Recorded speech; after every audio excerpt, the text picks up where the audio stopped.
네, 오늘은 시편 37편 말씀을 가지고 또 은혜를 나누도록 하겠습니다. 1절부터 20절 말씀을 우리 같이 교독합니다. 제가 먼저 1절을 읽게요. 악을 행하는 자들 때문에 불평하지 말며 불의를 행하는 자들을 시기하지 말지어다. 그들은 풀과 같이 속히 배임을 당할 것이며 푸른 채소같이 쇠잔할 것이미로다. 여호와를 의뢰하고 선을 행하라. 땅에 머무는 동안 그의 성실을 먹을거리로 삼을지어다. 또 여호와를 기뻐하라. 그가 내 마음의 소원을 내게 이루어 주시리로다. 내 길을 여호와께 맡기라. 그를 의지하면 그가 이루시고 내 의를 빛같이 나타내시며 내 공의를 정오의 빛같이 하시리로다. 여호와 앞에 잠잠하고 참고 기다리라. 자기 길이 형통하며 악한 꾀를 이루는 자 때문에 불평하지 말지어다. 분을 그치고 노를 버리며 불평하지 말라. 오히려 악을 만들 뿐이라. 진실로 악을 행하는 자들은 끊어질 것이나 여호와를 소망하는 자들은 땅을 차지하리로다. 잠시 후에는 악인이 없어지리니 내가 그곳을 자세히 살필지라도 없으리로다. 그러나 온유한 자들은 땅을 차지하며 풍성한 화평으로 즐거워하리로다. 악인이 의인치기를 꾀하고 그를 향하여 그의 일을 가는도다. 그러나 주께서 그를 비웃으시리니 그의 날이 다가옴을 보심이로다. 악인이 칼을 빼고 활을 당겨 가난하고 궁핍한 자를 엎드려뜨리며 행위가 정직한 자를 죽이고자 하나 그들의 칼은 오히려 그들의 양심을 찌르고 그들의 활은 부러지리로다. 의인의 적은 소유가 악인의 풍부함보다 낫도다. 악인의 팔은 부러지나 의인은 여호와께서 붙드시는도다. 여호와께서 온전한 자의 날을 아시나니 그들의 기업은 영원하리로다. 같이 봅니다. 그들은 환난 때에 부끄러움을 당하지 아니하며 기근의 날에도 풍족할 것이나 악인들은 멸망하고 여호와의 원수들은 어린 양의 기름같이 타서 연기가 되어 없어지리로다. 아멘. 아멘. 자, 오늘은 그냥 본문부터 갈까요? 그냥 본문 질문으로 가볼게요. 본문 질문. 오늘 본문은 다윗이 지은 시죠. 다윗이 평안할 때도 또 하나님 앞에서 시로 노래하겠지만 고난의 때도 시를 노래하고 있는데, 여기 보면 불평하지 말라 이런 이야기를 보면 어떤 어려움 가운데서의 교훈을 얘기하는 부분을 우리가 볼 수 있겠죠. 자, 1번을 보면 다윗은 악을 행하는 자들 앞에서 어떠한 태도를 가지라고 권면합니까? 성도는 악인들의 형통 앞에서 어떤 신앙을 가져야 할까요? 자, 1절과 7절 말씀을 가지고 한번 살펴보라 하겠습니다. 악을 행하는 자들 때문에 불평하지 말며 불의를 행하는 자들을 시기하지 말지어다. 여호와 앞에 잠잠하고 참고 기다리라. 자기 길이 형통하며 악한 꾀를 이루는 자 때문에 불평하지 말지어다. 다윗은 그 악인의 형통 앞에서 불평하지 말고 또 시기하지 말고 그리고 잠잠하고 참고 기다리라고 권면하고 있습니다. 이를 통해서 성도들도 세상을 살아가면서 정말 악한 사람들이 아무리 잘 되고 이 세상에서 잘 먹고 잘 산다고 나는 왜 이러냐 하면서 불평하거나 시기하지 말고 잠잠하고 참고 기다리면 하나님의 공의가 언젠가 이 땅에서든 아니면 그 최종 심판 때에선 반드시 이루어지기 때문에 그것을 믿고 기다려야 된다라고 말하고 있는 것 같습니다. 그 악을 행하는 자들 때문에 불평하지 말라. 불의를 행하는 자들을 시기하지 말라. 이걸 보면 악을 행하는 자들이 잘 되니까 불평하거나 시기하는 거잖아요. 그죠? 악을 행하는 사람이 잘못되면 굳이 불평할 필요도 없지. 저거 저렇게 잘 가는구나 그러는데 악을 행하는 사람이 잘 되는 거야. 그러니까 불평이 나오고 그 사람이 잘 되니까 시기가 나오는 거거든요. 근데 하나님은 그거 불평하지도 말고 시기하지도 말고 오히려 뭐라고 얘기하냐면 7절에 보니까 잠잠하고 참고 기다리라. 여호와 앞에서 잠잠하고 참고 기다리라 그랬습니다. 근데 그 이유를 이야기하면 2절에 보면 그 이유를 얘기하죠. 그들은 글쎄 악을 행하는 자들은 풀과 같이 속히 배임을 당할 것이고 푸른 채소같이 쇠잔할 것이미로다. 배임을 당하고 쇠잔할 것이니까 지금은 되는 것 같지만 배임을 당하고 쇠잔할 것이야 라고 얘기를 하는 거죠. 그래서 겨같이 어떤 알곡이 아닌 그런 바람이 나는 겨같이 될 것이다 라는 것 때문에 하나님의 공의에 대한 믿음을 가지고 기다릴 것을 얘기하고 있는 거죠. 그러니까 오늘날 우리가 사는 세상 바라볼 때 이런 눈을 가지고 좀 바라봤으면 좋겠다는 생각이 있습니다. 자, 2번을 보면 다윗은 믿음의 백성들이 땅 위에 머무는 동안 어떤 모습으로 살아가야 한다고 말합니까? 성도가 삶 속에서 가져야 할 신앙의 자세는 무엇입니까? 예. 여호와를 의뢰하고 선을 행하라. 땅에 머무는 동안 그의 성실을 먹을거리로 삼을지어다. 예. 다윗은 하나님을 의뢰하고 또 선을 행하며 하나님의 성실을 먹을거리로 삼고 살아가야 한다라고 이렇게 이야기하고 있습니다. 따라서 우리 성도가 삶 속에서 가져야 될 그런 신앙의 자세는 하나님의 말씀을 먼저 믿고 또 그 말씀을 날마다 먹고 살아가야 하는 그런 신앙의 자세의 모습이 필요하다고 생각합니다. 예. 그러니까 앞부분에 악인이 잘 되는 것을 불평하거나 시기하지 말고 그 다음에 적극적으로 얘기하는 3절이죠. 적극적으로 우리에게 요청하는 것이 여호와를 의뢰하고 선을 행하라. 근데 이제 뭐 우리가 살다 보면 아는 것처럼 악인이 득세하면 선을 하고 싶은 마음이 없거든요. 아, 나도 저렇게 그냥 살아봐. 나만 이렇게 손해보며 살 필요가 있어. 뭐 이런 생각이 많이 들잖아요. 그러니까 그런 생각이 드니까 그거에 때 하나님 말씀하는 게 그래도 여호와를 의뢰하라. 여호와를 의뢰하라 하는 걸 얘기하고 두 번 그 다음 또 뭘 얘기합니까? 선을 행하라는 거죠. 그래도 선을 행하라. 선을 행하라. 왜냐하면 사람을 우리가 보는 게 아니라 하나님을 바라보는 믿음 때문이죠. 하나님의 공의를 바라보기 때문에 우리가 선을 행하라. 그러면 반드시 그 부분에 대해서 하나님이 책임져 주실 것이다 라고 하는 걸 얘기합니다. 땅에 머무는 동안 그의 성실을 먹을거리로 삼을지어다. 성실하신 하나님에 대한 믿음을 가지고 우리가 하면 분명히 하나님이 이제 책임져 주신다는 얘기를 하는 거죠. 뒷부분에 그 부분에 대한 얘기가 나오겠죠. 또 한 가지 더 얘기한다면 이제 3절만 얘기하지만은 4절을 보면 또 여호와를 기뻐하라 그랬거든요. 그러니까 여호와를 의뢰하라, 여호와를 기뻐하라. 그러니까 악인이 득세하는 그 현실 속에서도 여호와를 의뢰하고 여호와를 기뻐하라. 기뻐한다는 거는 사실 조금 더 한 걸음 더 나은 거잖아요. 그러니까 하나님에 대한 믿음을 가지고 하나님 기뻐해라. 하나님에 대한 불평이 아니라 기뻐해라. 그러면 어떻게 합니까? 그가 내 마음의 소원을 내게 이루어 주시리라. 내 마음속에 있는 그 소원을 이루어 줄 거니까 악인이 득세하는 거 보고 그거 불평하거나 시기하지 말고 하나님 앞에 기도하고 하나님 의지해. 하나님 기뻐해. 그 이야기를 지금 다윗이 하고 있는 거죠. 자, 3번을 볼까요? 3번을 보면 다윗은 하나님을 의지하고 인생의 길을 그분께 맡길 때 어떤 복을 얻게 된다고 말합니까? 하나님은 그분을 의지하는 성도를 위해 어떤 복을 예비하셨습니까? 예, 5절과 6절. 내 길을 여호와께 맡기라. 그를 의지하면 그가 이루시고 내 의를 빛같이 나타내시며 내 공의를 정오의 빛같이 하시리로다. 예.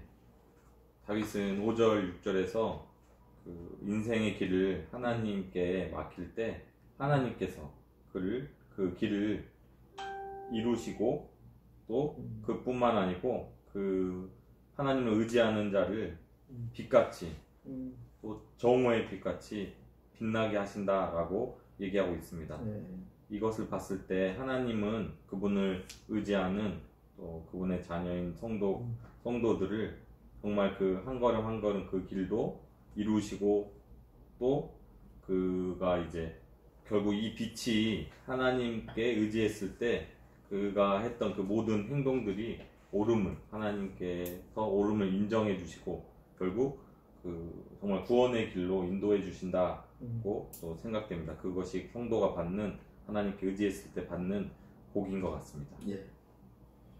내 길을 여호와께 맡기라. 여호와께 맡기라. 하나님에 대한 신뢰를 가지고 맡기는 거죠. 그죠? 그러면 그가 이루신다. 그가 이루어 주신다. 즉 다시 말하면 우리가 가는 길을 하나님 열어 주신다라는 거죠. 그래서 여호수아서 1장에 있는 것처럼 형통케 하시는 것. 그죠? 내 길을 형통케 하시리라 하는 것. 내 길이 평탄할 것이고 내가 하는 일이 형통하리로다라고 하는 그 하나님의 약속이 사실은 이 본문의 내용과 같은 것을 볼 수 있습니다. 그래서 내게 진짜 유익되도록 하나님이 하실 거니까 사람 보고 실망하지 말고 여호와 하나님 바라보고 네가 가야 될 길을 걸어가. 그러면 내가 그 길 책임져 줄게. 너의 의로움, 세상이 악해서 의로움이 마치 이렇게 파묻혀질 것 같지만 그렇지 않고 내가 그거 드러내 줄게. 너의 의로움이 얼마나 귀한지. 그리고 세상에서 그 의로움이 드러나서 세상을 밝히겠다라고 하는 것이 하나님의 약속이죠. 그러니까 다윗이 여기서 얘기하는 건 철저하게 하나님에 대한 신뢰입니다. 그러니까 그러니까 주변을 보고 낙심하는 게 아니라 하나님 바라보면서 힘을 내고 용기를 내고 그래도 우리가 이 길을 걸어가자. 이 의의 길, 선한 길을 걸어가자. 이게 이제 다윗이 앞부분에서 우리에게 권면하는 내용이죠. 자, 4번을 가봅니다. 다윗은 의인과 악인의 모습을 어떻게 묘사하고 있습니까? 의인된 성도가 가져야 할 신앙의 자세는 무엇입니까? 예, 9절과 17절 얘기하죠. 진실로 악을 행하는 자들은 끊어질 것이나 여호와를 소망하는 자들은 땅을 차지하리로다. 악인의 팔은 부러지나 의인은 여호와께서 붙드시는도다. 예. 네. 악인은 이제 9절과 17절을 통해서 악인은 끊어지고 진실로 악을 행하는 자들은 끊어지고 또한 악인들의 팔은 부러지지만 의인은 하나님께서 붙드신다라고 이렇게 다윗은 고백을 하고 있습니다. 예. 따라서 의인된 성도가 가져야 될 신앙의 자세는 다윗의 고백처럼 하나님께서는 그 하나님을 소망하는 자들에게 땅을 차지하게 하시겠다고 하는 그런 복을 주신다라고 하는 그 믿음을 통해 우리는 오직 하나님께 소망을 두고 살아가야 된다는 그런 신앙의 모습을 보여야 된다고 여겨집니다. 예. 그 9절에 진실로라는 표현을 쓰고 있잖아요. 그러니까 강조하는 거잖아요. 악을 행하는 자는 끊어질 것이다. 뭐 영원히 살 것처럼 생각하지만 한순간 끊어져 버리는 거죠. 한순간 끊어져 버릴 것이다. 그래서 아까 그 2절에 얘기하는 것처럼 그들은 악인들은 풀과 같이 속기 배임을 당할 것이며 푸른 채소같이 쇠잔할 것입니다. 이 말씀을 이제 다르게 표현한 것이 9절의 내용이죠. 그죠? 그래서 악을 행한 자는 끊어진다. 끊어질 것이다 라고 얘기하고 있죠.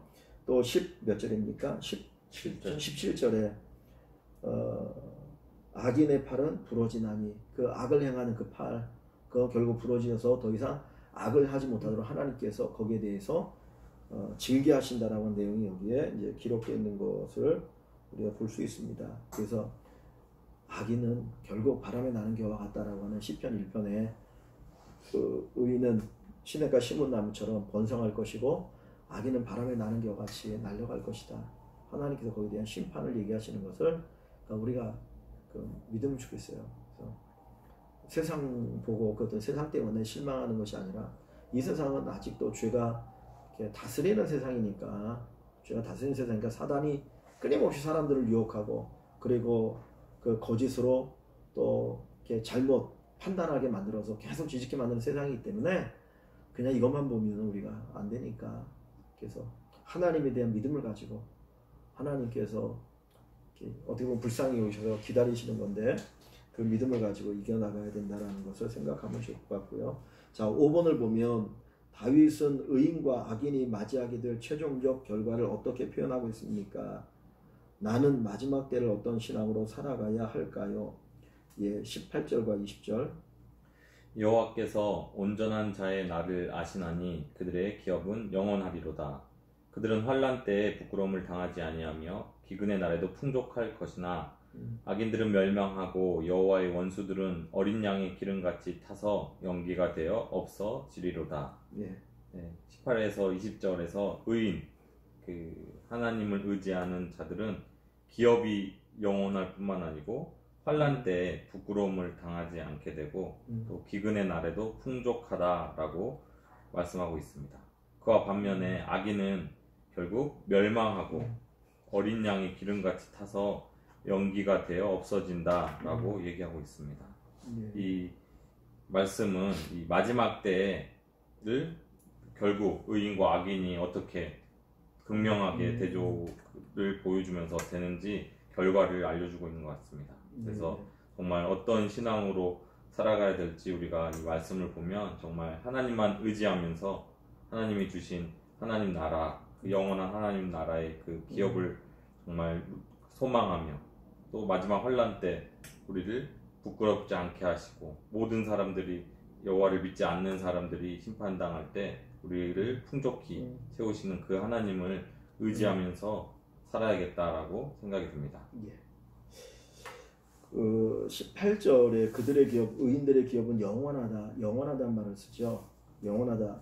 1절에는 그 악인들에 대해서 쇠잔한다라고, 그러니까 불평하지 말라, 시기하지 말라, 쇠잔해질 것이다. 1절, 2절이죠.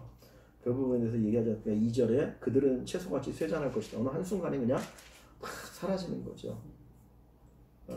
그런데 의인들의 기업은 정말 세상이 약하니까 의인들이 이거 살아남을 수 있을까라고 생각하는데 사실 그렇지 않고 오히려 더 영원하게 되어질 것이고, 여기 19절에 의인들에 대해서는 뭐라고 말하는가? 환난 때도 부끄러움을 당하지 아니하고 기근의 날에도 풍족할 것이다. 그러니까 그런 때도 하나님 지켜주시니까 결국 풍족하게 될 것이다 라고 하는 그것을 얘기하는 거죠. 반면에 20절에 보니까 악인들은 멸망하고 여호와의 원수 악인들이죠. 어린 양의 기름같이 타서 연기가 되어 없어지는 그냥 사라져버린 거, 흔적도 없이 그렇게 될 것이 악인의 마지막이다. 그러니까 그걸 보면 하나님이 그렇게 하실 거니까 우리가 그 하나님에 대한 믿음을 가지고 살아야 된다는 거죠. 그래서 우리 그리스도인들이 세상이 정말 악인이 지배하는 것 같은 이런 세상이지만 여기에서도 끝까지 우리가 믿음으로 주님 바라보고 살아가면 하나님이 열어주시고 하나님 막으시고 하나님께서 또 이렇게 세워주시는 그런 은혜가 있으리라 생각합니다. 또 반드시 있을 것이고요. 자, 적용 질문 한번 봅니다. 악한 자들의 형통을 보며 하나님 원망하고 있진 않습니까? 원망하는 마음을 내려놓고 하나님의 주권을 인정하는 삶을 살기 위해서 지금 당장 해야 할 일은 무엇인지 나누십시오 그랬습니다. 악인들의 형통을 보면서 원망하거나 하는 거 있지 않는가? 우리가 내려놔야 될 것이 뭘까? 주님을 인정하는 삶 속에서 한번 1번 질문을 또 보면 또 여전히 오늘날 우리 대한민국 사회를 봐도 정말 악한 방법으로 또 누가 봐도 잘못된 방법으로 이렇게 성공하는 사람들의 예를 우리는 또 볼 수 있는 것 같습니다. 또 우리도 그런 거 보면 정말 그런 사람처럼 속임수로 아니면 어떤 편법으로 꼼수로서 이렇게 하는 게 당장은 편하고 성공하고 그렇게 잘 사는 것처럼 보일 수 있는데 정말 오늘 말씀처럼 하나님께서 그 모든 길을 행위 하나하나를 다 아시기 때문에 이 말씀을 붙들고 흔들리지 말고 결국 하나님께서 다 심판하시고 갚아주실 걸로 믿고 함께 우리가 또 교회에서 함께 성도들과 권면하면서 이렇게 함께 가면 이런 어려운 상황에서도 잘 견디면서 믿음을 지키며 살 수 있지 않을까라고 생각해 보게 됩니다. 저는 이제 단순히 그냥 세상에서 그냥 어떠한 그런 좋지 못한 행동을 통해서 그냥 이익을 취하거나 그런 것뿐만이 아니라 그냥 어느 누군가를 사람들을 이렇게 혼란시키고 막 뭔가 이렇게 선동하고 이러면서 뭔가 바른 길이 아니라 뭔가 계속 이렇게 대치를 되게끔 하고자 하는 그런 모습들을 보면서 또 그 사람들이 그런 주동자들이 굉장히 많은 사람들한테 또 인기를 얻고 그런 모습들을 보면서 굉장히 전 나름대로 비난을 많이는 했지만 나중에 돌이켜보면 과연 내가 그 사람을 위해서 기도를 했었나? 하나님께서 그런 옳지 못한 모습을 보면 굉장히 마음 아파하실 텐데 나는 과연 그 사람을 놓고서 기도를 했었나? 비난만 했지. 그런 제 자신을 보면서 비난보다는 가장 먼저 중요한 건 내가 그 사람을 위해서 같이 기도를 해야 되는구나.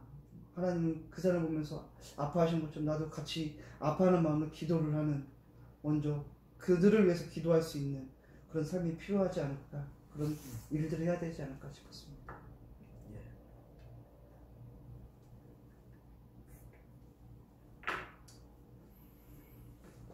하나님에 대한 신뢰를 가지고 사는 게 중요한데요. 자, 2번을 봅니다. 날마다 하나님을 소망하며 살아가고 있습니까? 하나님을 소망하는 신앙의 삶의 각 영역에서 어떤 열매를 맺어야 하는지 적어봅시다.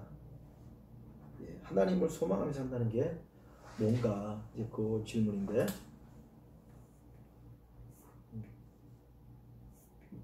이제 악인을 부러워하지 않는 거겠지? 하나님을 소망하며 산다는 게 또 뭐가 있을까요?